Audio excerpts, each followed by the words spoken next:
हो गई है पीर पर्वत सी पिघलनी चाहिए, अब इस हिमालय से कोई गंगा निकलनी चाहिए। मेरे सीने में नहीं तो तेरे सीने में सही, हो कहीं भी आग, आग जलनी चाहिए, आग जलनी चाहिए। नमस्कार मित्रों, ટાટ હાયર સેકન્ડરીની પરીક્ષા માટેના આ લેક્ચરમાં તમારું સ્વાગત છે। આજે આરવી સ્ટડી સેન્ટર દ્વારા તમારી સમક્ષ ગુજરાતી ભાષાના આઈએમપી એવા નિબંધોની યાદી લઈને આવ્યા છીએ।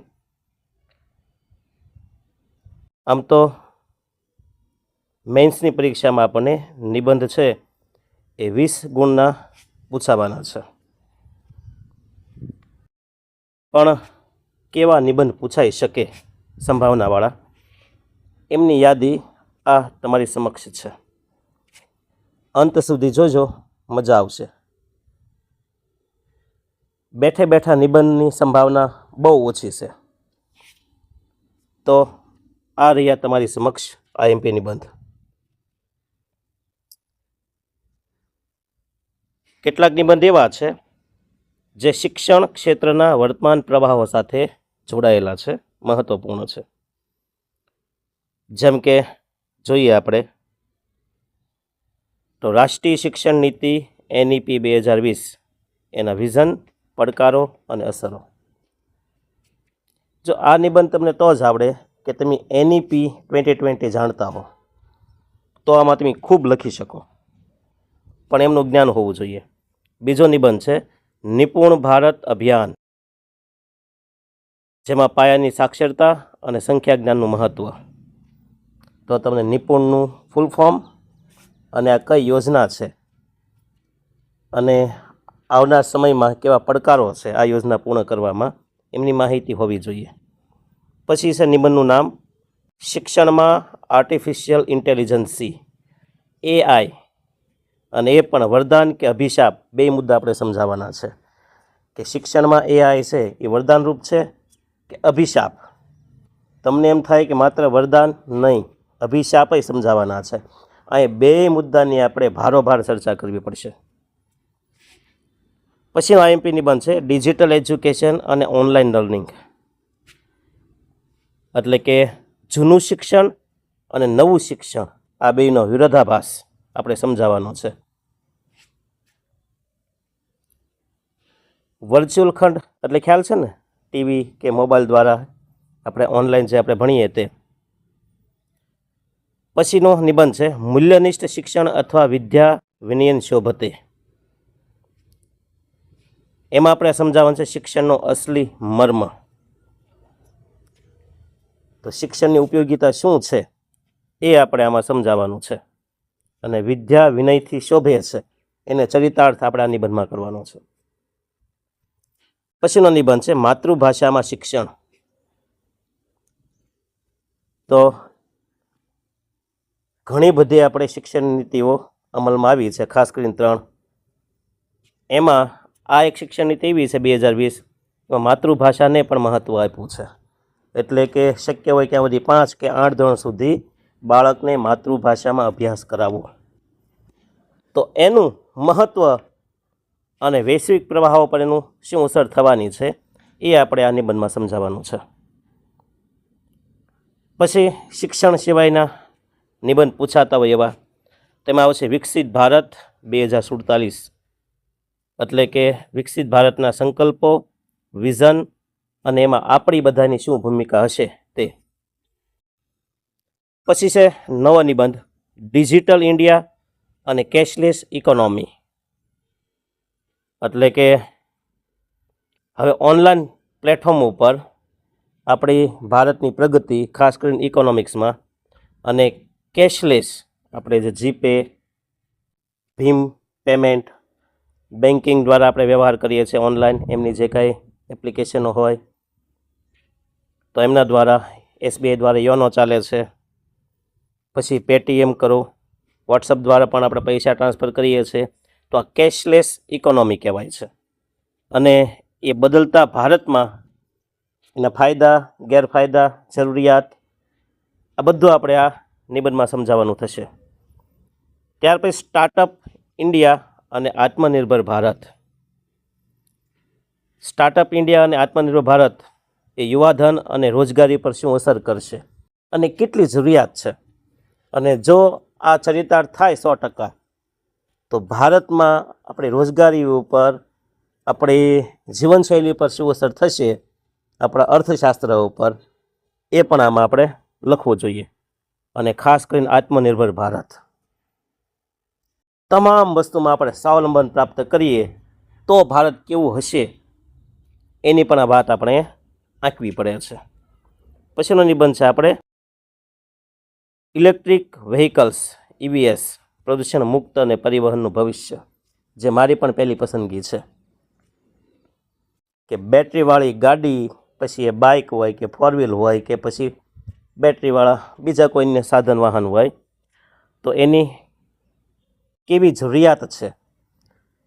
જરૂરિયાત સાથે સાથે એ પર્યાવરણમાં, વાતાવરણમાં, પ્રદૂષણમાં જે ઘટાડો કરશે એ પણ, સાથે આપણા પોકેટ મનીની બચત પણ કરશે એ, અને વર્તમાન યુગની એક નવી ટેકનોલોજી છે એને સંદર્ભે પણ આપણે આ નિબંધ આગળ લખવો જોઈએ. પછી છે ઓનલાઈન ખરીદી, એના વિશે પણ નિબંધ પૂછી શકે. સુવિધા કે સ્થાનિક વેપારીઓ માટે સમસ્યા. ઓનલાઈન ખરીદી કરીએ છીએ આપણે, ખાસ કરીને એમેઝોન, ફ્લિપકાર્ટ, મીશો, તમે બધા જાણો છો. હવે આની સુવિધા, પૈસાની બચત, ડિસ્કાઉન્ટ, સાથે સાથે ફાયદા સાથે પાછા ગેરફાયદા પણ હશે એના, જેમ કે ફ્રોડ વધુ થાય છે. ઘણી ઓનલાઈન વેબસાઇટ ખુલતી હોય છે, ગ્રોસરી ટાઈપ હશે, વેહિકલ, OLX જેવી, પણ એવી ડુપ્લિકેટ પણ બની શકે કે જે આપણી સાથે ફ્રોડ કરી શકે. તો એ બાબતનું પણ અહીંયા ઓનલાઈન ખરીદીમાં આપણે એક આંકવું ઘટે. અને સૌથી વધુ જો ગેરફાયદો હશે ઓનલાઈન ખરીદીનો, એ છે આપણી આસપાસના તમારી મારી જેવા બિચારાક રોજનું રોજ લઈને ખાવાવાળા, પેટીઓ રળવાવાળા, એની રોજગારી ઉપર શું અસર થશે ને એ પણ આપણે આમાં આંકવું જોઈએ. ચાલો, આ થઈ ગયા આપણે વિકસિત ભારત, રાષ્ટ્રીય અને આર્થિક વિકાસ પર આધારિત નિબંધો. હવે પર્યાવરણ બેઝ નિબંધ કેવા પૂછી શકે, તો કે ગ્લોબલ વોર્મિંગ અને ક્લાઇમેટ ચેન્જ, એટલે કે વૈશ્વિક કટોકટી અને આપણા ઉપાયો. પછી ગ્રીન એનર્જી, એટલે કે પુનઃપ્રાપ્ય ઉર્જા, જેમાં સૌર અને પવન ઉર્જા તરફ ભારતનું પ્રયાણ. પછી છે જળ સંરક્ષણ અને પર્યાવરણ સુરક્ષા, એટલે કે જળ એ જીવન. જો અમુક આવા મુદ્દા એવા છે ને કે આપણે ક્યાંક ને ક્યાંક 9, 10, 11, 12ના પાઠ્યપુસ્તકમાં આમના પાઠ આપણે ભણી ગયેલા છીએ, પર્યાવરણને લગતા, ઉર્જાને લગતા, ગ્લોબલ વોર્મિંગ હોય, ગ્રીન હાઉસ હોય, તો આ તો લગભગ આવડે. એમાંય જો જળ એ જીવન લખવાનું કીધું તો ગોલા કાઢી નાખીએ આપણે, બરાબર ને. ત્યાર પછી જોઈએ આપણે સાયબર સિક્યુરિટી, આપણે જોઈએ ડિજિટલ યુગમાં સુરક્ષા અને પડકારો. અત્યારે મોટાભાગના જે ફ્રોડ થાય છે એમાં એક નવું કૌભાંડ કે ફ્રોડ છે, ડિજિટલ અરેસ્ટ આપને કરે છે, એટલે કે બ્લેકમેલિંગ. તો એમને લગતા ઘણા બધા સાયબર ગુનાઓ થતા હોય છે. પોલીસ સ્ટેશનમાં રજૂઆત આવતી હોય છે, ક્યાંક ને ક્યાંક આપણી પોલીસ પણ ત્યાં ટૂંકી પડે છે. ઘણી વખત આપણે છે એ શું કરીએ છીએ, તો કે OTP આપણે અન્યને આપી દઈએ છીએ. બીજા કોઈ આપણા ઘરે સેલ્સમેન આવી અને ફ્રોડ કરી જતા હોય છે. તો આ એક જાતનું શું છે, સાયબર સિક્યુરિટી, એટલે કે ગુના છે. અને એનાથી બચવાના ઉપાયો, જાગૃત રહેવાના ઉપાયો, એમના સંદેશાઓ આપણે આ નિબંધમાં લખવાના હોય છે. ત્યાર પછી જોઈએ આપણે સોશિયલ મીડિયાનો પ્રભાવ, જે આપણે સમાચાર હોય કે પછી ઓનલાઈન માધ્યમના સોશિયલ મીડિયાના જે કાંઈ યુટ્યુબ્સ હોય, ફેસબુક, ટ્વિટર, ઇન્સ્ટાગ્રામ, ટેલિગ્રામ, આ બધાની આપણી ઉપર, આપણા સમાજ ઉપર, આપણા પરિવાર ઉપર, શિક્ષણ ઉપર એમની જે કંઈ અસરો થાય છે એમાં 2 પ્રકારની હોઈ શકે, સકારાત્મક અને નકારાત્મક. શારીરિક સ્વાસ્થ્ય અને માનસિક સ્વાસ્થ્ય અને આર્થિક, આમ તો ઘણી બધી અસર કરતો હોય છે. એ તમામ બાબતો આપણે તેમાં લખવી પડે છે. ચાલો, આ થઈ પર્યાવરણ વિજ્ઞાન ટેકનોલોજીની. પણ નિબંધમાં સામાજિક વૈશ્વિક મુદ્દાઓ પણ સમાવેશ કરી શકે, જેમ કે મહિલા સશક્તિકરણ, આર્થિક અને સામાજિક ક્ષેત્રે સ્ત્રીઓનું યોગદાન આપણે સમજાવવાનું હોય છે. પછી યુદ્ધથી ખોરવાતું વૈશ્વિક અર્થતંત્ર, તો કે આંતરરાષ્ટ્રીય સંઘર્ષો અને તેની સામાન્ય માણસ પર અસર શું થાય એ આપણે અહીંયા જણાવવાનું હોય છે. અને ભારતીય સંસ્કૃતિ અને વસુધૈવ કુટુંબકમ, તો કે વૈશ્વિક મંચ પર ભારતની છાપ કેવી છે, ઇતિથી અંત સુધીનું આપણે આમાં વર્ણન કરી શકીએ. બરાબર. તો આવા નિબંધો આપણને ટાટ હાઈ સેકન્ડરીમાં પૂછી શકે. મિત્રો, આ તો ખાલી નામ છે, બાકી નિબંધ એ કોઈ વાંચવાનો વિષય નથી. નિબંધ છે ને આ આંતરસૂઝ છે, આપણું કૌશલ્ય છે, આપણી આવડતો પર નિર્ભર છે. રાયનો પર્વત કરવાનો હોય છે, કાગનો વાઘ કરવાનો હોય છે, સરસ મજાની પંક્તિઓ, મહાન મહાન લોકોના કોટેજ, કેટલાક રૂઢિપ્રયોગો, કહેવતો, કેટલીક આસપાસમાં બનતી ઘટનાઓ, આ તમામ વસ્તુ લઈને અને આપણે નિબંધ લખતા હોઈએ છીએ. આપણે બેઠે બેઠો નિબંધ લખશું તો એના માર્ક આપણને મળતા નથી. એટલે આપણી મૌલિકતા, આપણી લખાણ શૈલી, આપણી ભાષા શુદ્ધિ, બરાબર છે, આ તમામ વસ્તુઓ આ નિબંધ જોનાર જે કોઈ પરીક્ષક હોય ને ધ્યાન લેતા હોય છે. એટલે આપણે એ વસ્તુને ધ્યાનમાં રાખી અને પછી આપણે નિબંધ લખશું. ઓકે, આઈ હોપ કે તમને આ વિડીયો ગમ્યો હશે.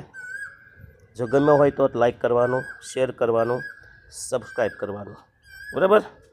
નકર ઘણા બધા આપણે શોર્ટ વિડીયોમાં જલસા કરીએ જ છીએ, એમ માનવું ને કે આપણે જલસા કર્યા હતા. ઓકે, સારું, તમારો દિવસ શુભ રહે. જલ્દીથી તમે પરીક્ષામાં સફળ થાવ એવી શુભકામનાઓ. અસ્તુ.